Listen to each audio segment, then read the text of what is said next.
Yun, so welcome back mga kalapatids, no? Kababalik lang ulit natin mag video mga kalapatids dahil sobrang busy talaga. Yun, so update nga pala dito sa anak ni Cage 50. So kung mapapansin nyo, grabe nga ng ilong niya mga kalapatids.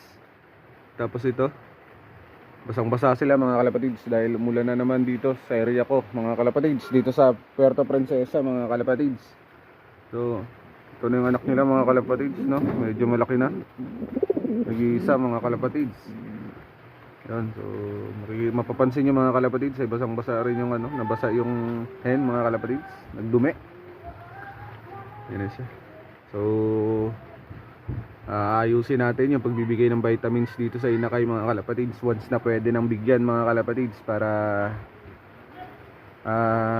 maganda yung kanyang paglaki mga kalapatids. So kondisyon siya once na inilipat natin sa ating loft mga kalapatids. So hanggang dito na lang mga kalapatids. Bye.